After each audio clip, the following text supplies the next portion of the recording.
नमस्कार, मैं हूं अनीता चौधरी। स्वागत करती हूं अपने YouTube चैनल पे। और हैं सुमन चौधरी बहुत प्यारा गीत लेकर आई हैं। आप लोग बने रहिए लास्ट वीडियो तक। गीत कैसा लगा कमेंट में जरूर अपना राय दीजिएगा। हंसते हंसते गिर जाएंगे सब लोग। बहुत प्यारा गीत लेकर आए हैं। ननद और भौजाई, हाँ सरहज नंदोई और सरहज की है। बने रहना।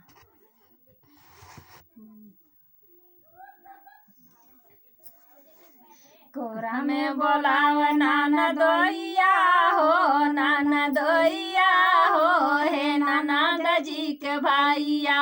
कोरा में बोलाव ननदोइया हो, ननदोइया हो, हे ननद जी के भैया। जाला बजरिया लियावेला चुनरिया, जाला बजरिया लियावेला चुनरिया। हमके पहनाव सारी रतिया हो, सारी रतिया हो, हे ननद जी के भैया। हमके पहनाव सारी रतिया हो, सारी रतिया हो, हे ननद जी के भैया।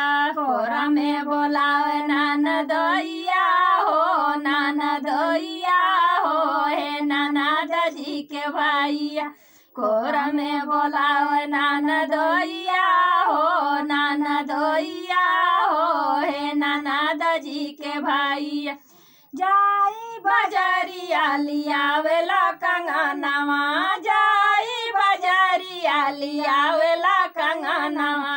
हमके पहना दुपहरिया हो, दुपहरिया हो, हे ननद जी के भैया।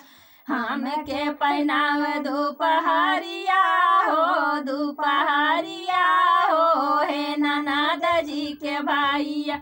हमके पहनाव दोपहरिया हो, दोपहरिया हो, हे ननद जी के भैया। हमके बोलाव ननदोइया हो, ननदोइया हो, हे ननद जी के भैया।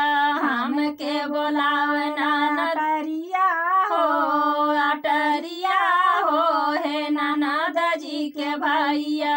हमके बोलाव अटरिया हो, अटरिया हो, हे ननद जी के भैया।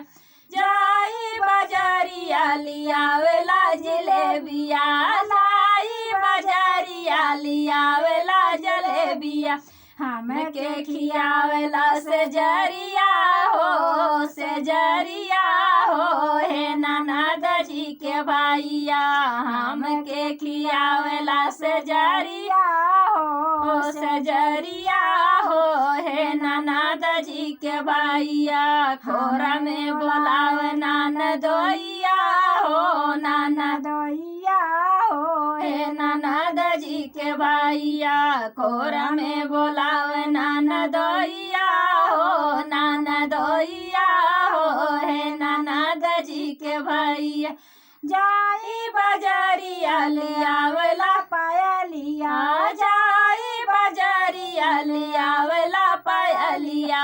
लावेला पायलिया हो, लावेला पायलिया, लावेला पायलिया हो, लावेला पायलिया।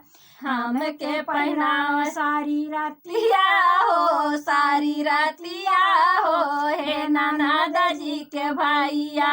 हमके पहनाव सारी रतिया हो, सारी रतिया हो, हे ननद जी के भैया। कोरा में बोलाव ननदोइया हो, ननदोइया हो, हे ननद जी के भैया।